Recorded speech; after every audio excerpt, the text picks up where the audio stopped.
Hello student, आज आप chemical reaction और इक्वेशन के बारे में जानेंगे जो कि हम वन शॉट में कराएंगे आपको। वन शॉट मतलब आप पेपर के अंदर यहीं से करके आएंगे और जब मोस्टली क्वेश्चन आपके यहीं से ही पूछे जाते हैं। तो आज आपको हम इसके बारे में बताएंगे, आप अच्छे से सीखेंगे और अच्छे से अगर इसको समझते हैं तो आप पेपर में और आपके जो स्कूल के अंदर क्वेश्चन पूछे जाएंगे आप उनका भी जवाब दे पाएंगे। ठीक है, केमिकल रिएक्शन क्या है पहले तो ये देखते हैं हम। केमिकल रिएक्शन क्या है, केमिकल रिएक्शन क्या है पहले इसके बारे में बात करेंगे। केमिकल रिएक्शन, केमिकल रिएक्शन क्या है बेटा। केमिकल रिएक्शन के बारे में हम बात करें तो आप जानते हैं कि जब दो सब्सटेंसेस मिलकर एक नए सब्सटेंस को जन्म देते हैं या रिजल्ट के रूप में बनता है तो उसे हम केमिकल रिएक्शन कहते हैं। कहने का मतलब क्या है, टू और मोर substances, two or more substances react and form a product as a result known as chemical reaction। Chemical reaction, तो केमिकल रिएक्शन में क्या है बेटा, जब दो सब्सटेंस और उससे अधिक सब्सटेंसेस मिलकर या उनके साथ एक दूसरे से रिएक्ट करके एक नए प्रोडक्ट को बनाते हैं तो वो केमिकल रिएक्शन कहलाता है। जैसे कि आप जानते हैं, नॉर्मल से एक पॉइंट ले लेते हैं, मैग्नीशियम रिबन आपने लिया, मैग्नीशियम रिबन जो आपकी लेबोरेटरी में मिल जाता है, लैब में मिल जाता है। तो मैग्नीशियम रिबन आपने लिया है, मैग्नीशियम रिबन जो आपने लिया है वो लैब से लिया और आपने उसको बर्न किया presence of oxygen, presence oxygen. ठीक है, तो उसमें हीट प्रोड्यूस होती है और वो जो है जलता है, बर्न होता है, जलता है। तो वो जब जलेगा तो उसके अंदर डजलिंग व्हाइट कलर की फ्लेम निकलेगी। कैसी निकलेगी? डजलिंग व्हाइट। तो हम वो उसके बारे में भी आपको बताएंगे, लेकिन हमें नॉर्मल से भी केमिकल रिएक्शन के बारे में बात कर रहे हैं। तो मैग्नीशियम प्लस ऑक्सीजन जब एक दूसरे के साथ रिएक्ट करते हैं तो ये जो पार्ट है आपका लेफ्ट हैंड साइड का LHS जो पार्ट है, LHS पार्ट जो है वो आपका पार्ट है क्या? रिएक्टेंट। ठीक है, जो लेफ्ट हैंड साइड के जितने भी आपके सब्सटेंसेस रहेंगे, जितने भी सब्सटेंसेस रहेंगे, एक हो उससे अधिक, दो हो, ठीक है, कभी एक का तो रिएक्शन नहीं होगा, ठीक है, लेकिन आपको दो से अधिक चाहिए या दो चाहिए, कम से कम दो। ठीक है, जब दो केमिकल मिलकर एक नए केमिकल को जन्म देंगे तो वो क्या कहलाएगा? प्रोडक्ट। ठीक है, तो यहां पर जो प्रोडक्ट बनेगा वो क्या बनेगा? मैग्नीशियम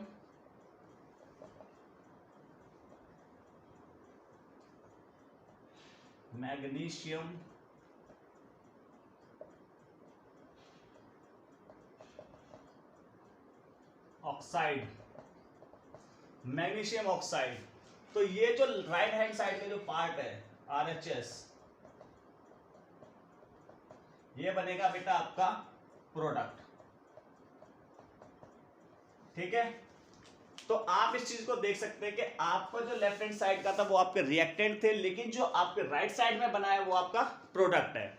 तो उसी तरीके से आप समझते हैं केमिकल रिएक्शन क्या हुआ, टू और मोर सब्सटेंसेस, यहाँ पे दो सब्सटेंसेस हैं जो एक दूसरे के साथ रिएक्शन कर रहे हैं, यानी कि उसको हमने क्या किया? हीट के यानी कि बर्न किया है, आप बर्न लिख सकते हो।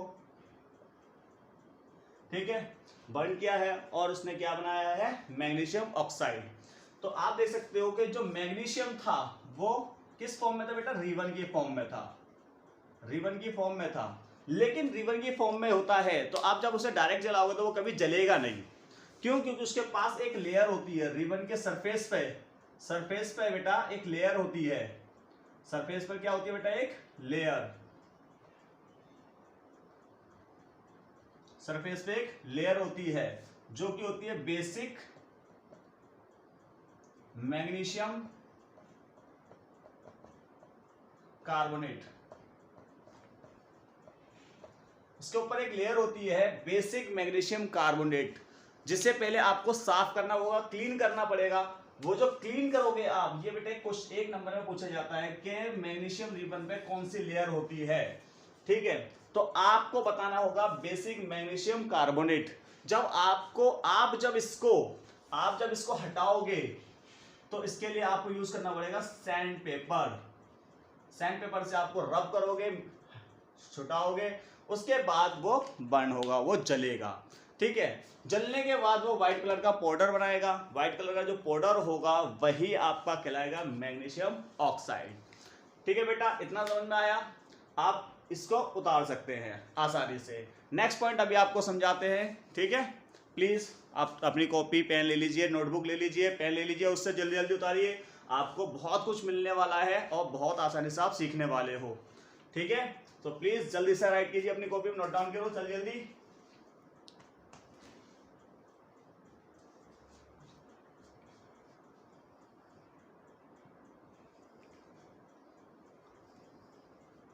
आपने उतार लिया होगा, अपने नोटबुक में नोट डाउन कर लिया होगा। हम आगे चलते हैं जल्दी से। अभी आपने केमिकल रिएक्शन पढ़ा है, जो कि केमिकल रिएक्शन आपके सामने एक चैप्टर का नाम है केमिकल रिएक्शन एंड इक्वेशन। तो सबसे पहले हम इक्वेशन, अब केमिकल रिएक्शन तो आपने पढ़ लिया है, यानी कि ये पार्ट आप समझ चुके हैं। केमिकल रिएक्शन क्या है? जब तक दो और दो से अधिक एलिमेंट एक दूसरे के साथ रिएक्शन नहीं करेंगे तब तक कोई प्रोडक्ट जन्म नहीं लेगा। डेमो के लिए आप बहुत सारी चीजें ले सकते हैं, जैसे कि आप लेमोनेड ले सकते हैं, जिसमें नमक, नींबू, पानी वगैरह आप जब यूज़ करते हैं तो वो अलग फ्लेवर बनता है, बट सबका फ्लेवर अलग अलग आपको पता भी चलता है। उसी तरीके से आप देख सकते हैं कि आप कभी पोटैटो को काट के रख देते हैं, वो ब्लैक हो जाता है, एप्पल को काट करके देते हैं, वो ब्राउन हो जाता है। और आप इस चीज़ को भी देखते हैं कि हम अगर दूध जो होता है, मिल्क जो होता है, उसको रखते हैं तो उसके अंदर से शॉर्ट टेस्ट आता है, यानी कि खट्टा बना जाता है, या फिर मिल्क से कन्वर्ट हो जाता है कर्ड बनना। ये सब केमिकल रिएक्शंस ही हैं बेटा। आपकी बॉडी के अंदर जो डाइजेशन हो रहा है वो भी केमिकल रिएक्शन के थ्रू हो रहा है, ठीक है। तो अब आगे बढ़ते हैं हम नेक्स्ट पॉइंट की तरफ, यानी कि इक्वेशंस। इक्वेशंस क्या है? इक्वेशन की अगर हम बात करें, जैसे कि अभी आपको मैं बताया था, मैग्नीशियम प्लस ऑक्सीजन, और ये बनाता आपका मैग्नीशियम ऑक्साइड।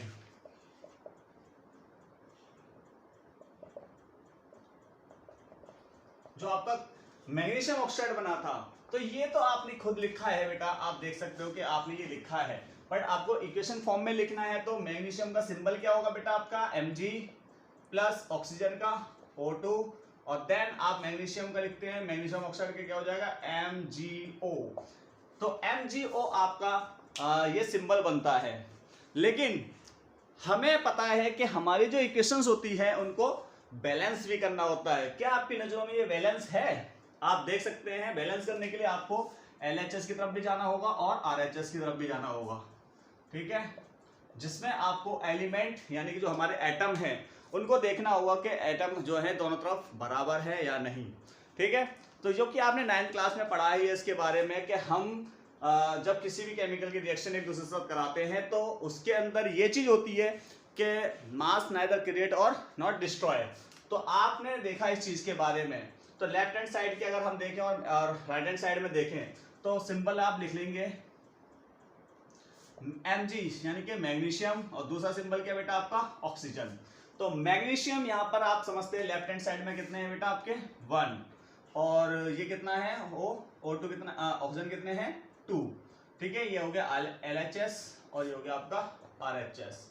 तो मैग्नीशियम उस साइड में कितना है? RHS में भी 1 है, और ऑक्सीजन कितना हो जाएगा आपका? 1, यहाँ पे भी आपका 1 है।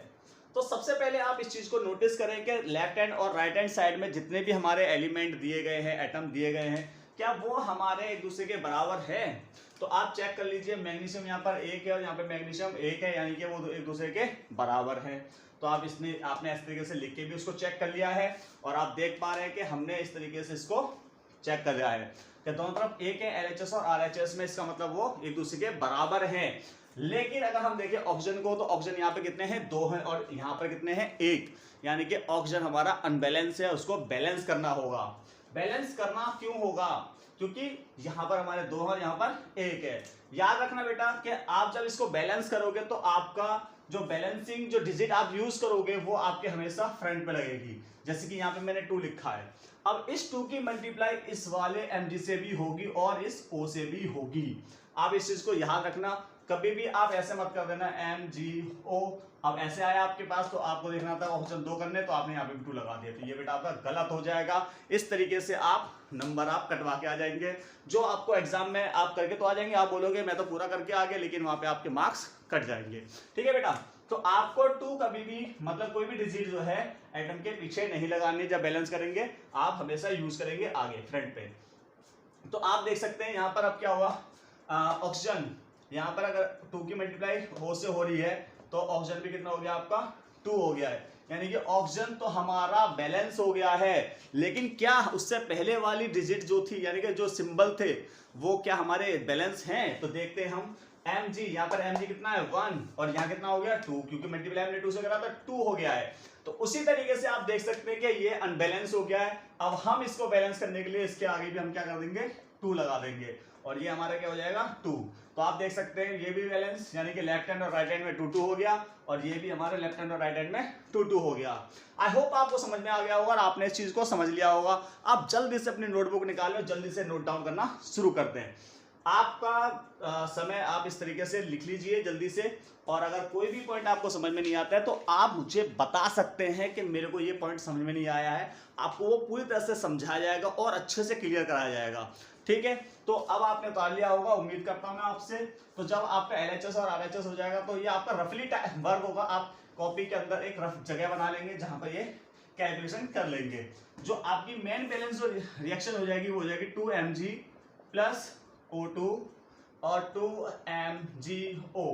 याद रखना सिंबल आपके ये O जो है छोटा नहीं होता, बहुत से लोग क्या करते हैं MgO, तो ये बेटा आपका गलत होगा, क्योंकि O जो है अपने आप में खुद एक सेल्फ एटम है, इसलिए उसका सिंबल बड़ा बनेगा और आपने इसको पढ़ा भी होगा। ठीक है, ठीक है बेटा, तो आपने नोट कर लिया होगा, मैं इसको मिटा देता हूं और आगे बढ़ते हैं। अब सिंबल आपको इक्वेशंस भी समझ में आ गई होगी। ठीक है, जब आपने इक्वेशन समझ ली हैं तो अब थोड़ा सा आगे की ओर बढ़ते हैं। अब हमें पता करना है कि केमिकल रिएक्शंस का हम कैसे पता करें, केमिकल रिएक्शंस हमें कैसे पता लगेगी वो देखते हैं हम, यानी कि कैरेक्टरिस्टिक्स। कैरेक्टरिस्टिक्स क्या होती है, उनके कुछ चीजें होती हैं, जैसे कि मान लो हम बोले लक्षण। ठीक है, तो उस चीज से वो कैरेक्टराइज होंगी कि ये केमिकल रिएक्शन इस वजह से है। ठीक है, पहले नंबर पे आता है आपका इवोल्यूशन ऑफ गैस, दूसरे नंबर पे आता है आपका precipitate of formation of precipitate, formation of precipitate. ठीक है बेटा, और तीसरे नंबर पे आता है आपका चेंज इन कलर, कलर में चेंज होना। चौथे नंबर पे आप देख सकते हैं हीट, या फिर आप हीट का भी प्रोड्यूस होता है। ठीक है, प्रोड्यूस, और आप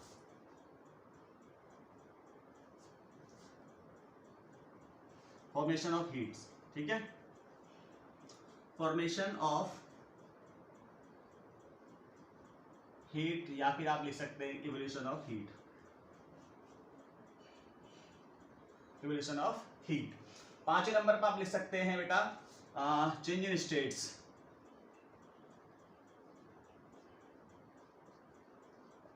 चेंज इन स्टेट्स। इस तरीके से आपको कैरेक्टराइज हो जाएगा कि हमारी केमिकल रिएक्शंस हो रही हैं। आपने देखा होगा कि कई सारी जगह ऐसी होती है जहां पर केमिकल रिएक्शन होती रहती है।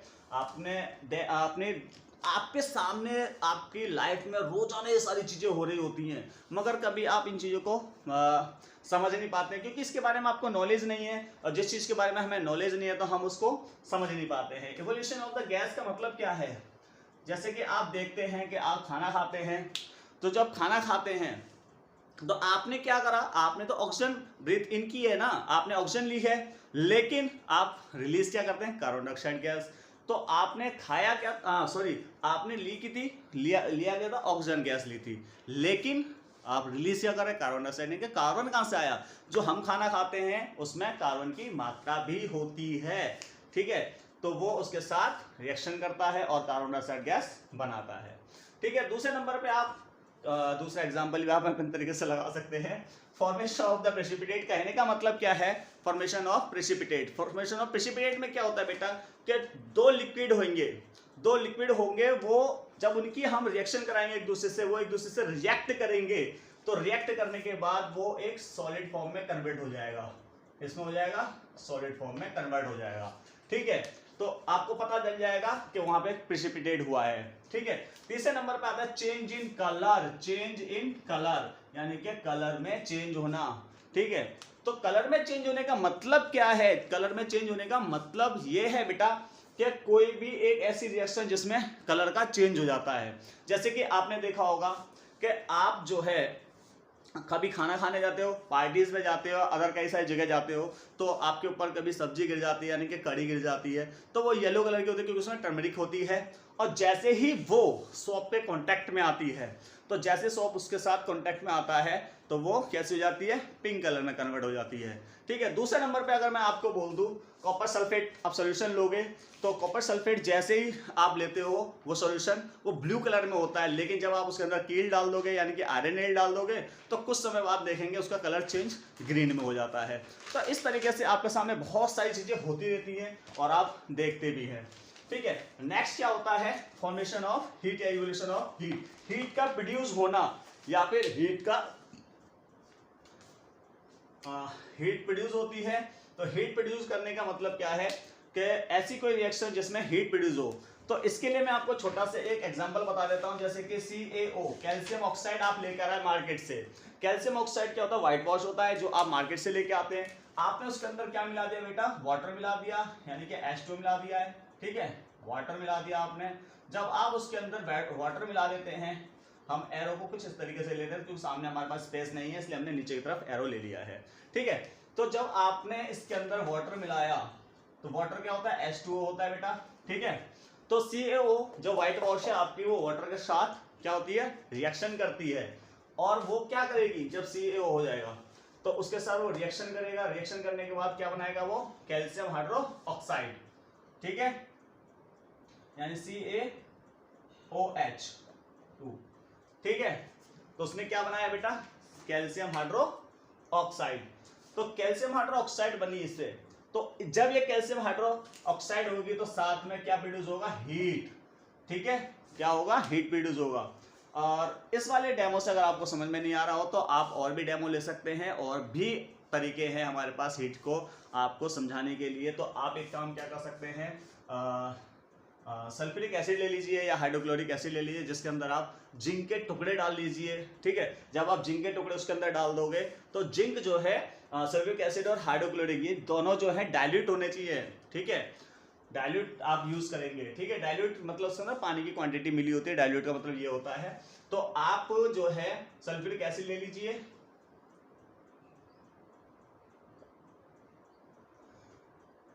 और जिंक के नेल्स ले लिया, इनके जिंक के टुकड़े, ग्रेन्यूल्स,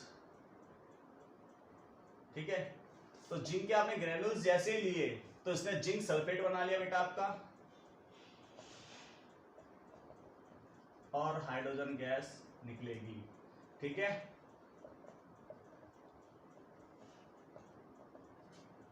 लेकिन साथ में जब ये रिएक्शन करेंगे तो आपकी हीट भी प्रोड्यूस होगी, ठीक है। क्लियर हो रहा है बेटा, इतना आपको समझ में आ रहा है। तो अब आता है आपका change in states. Change in state में क्या होता है बेटा, स्टेट का कन्वर्ट हो जाना, कि सॉलिड से लिक्विड में, लिक्विड से गैसेस फॉर्म में, या गैस फॉर्म से सॉलिड में, ठीक है, या गैस फॉर्म से लिक्विड में।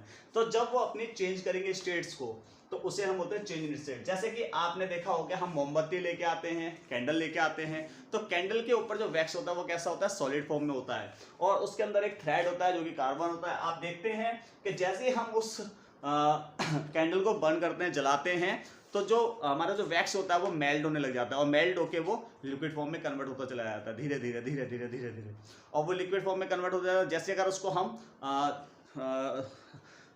कहने का मतलब उसको बुझा देंगे हम, कैंडल को, तो वो जो लिक्विड फॉर्म में था वो भी वैसे ही वापस सॉलिड फॉर्म में चला जाएगा। और जो थ्रेड है वो थ्रेड जलने लग जाएगा, वो सॉलिड फॉर्म में होता है, वो भी जलता जाएगा और उसके अंदर से फ्लेम जलेगी, फ्लेम के साथ वो गैस जो है उसमें से निकलती रहेगी, कार्बन से गैस निकलती रहेगी, तो वो गैस भी उसमें पास आउट हो रही है। तो आप समझ रहे हैं चेंज इन स्टेट इस तरीके से होता रहता है। ठीक है, इवोल्यूशन ऑफ गैस आपका हो चुका है। ठीक है, और evolution of gas, formation of precipitate, change in colour, formation of heat और चेंज इन स्टेट, इस तरह ये सारे आपके हो गए हैं। अगर आपको नहीं समझ में आया तो बार बार आप वीडियो को रिमाइंड करके देख सकते हैं, जिससे अगर कोई भी अगर डाउट आपके मन में आ रहा है तो आप कमेंट में बता दीजिए, जिससे आपको उसके बारे में और अच्छे से क्लियर कर दिया जाएगा। क्योंकि मैंने जो आपको बोला, क्या बोला कि इन वन शॉट यानी कि छोटी से छोटी वीडियो में आपको पूरा का पूरा चैप्टर मिलना। ठीक है बेटा, तो आप जल्दी से अपने नोटबुक में से उतार लीजिए, आगे बढ़ते हैं अब हम, प्लीज क्विक।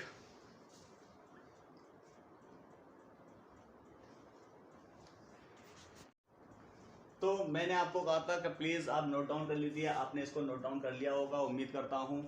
ठीक है, मैंने आपको मैं सोच रहा हूँ कि जो आपके चैप्टर है केमिकल रिएक्शन इक्वेशन है, acid and base and salt, metal and non metal, carbon and compound, periodic table आपका चैप्टर से हट चुका है या आपकी बुक से चैप्टर हटा दिया है।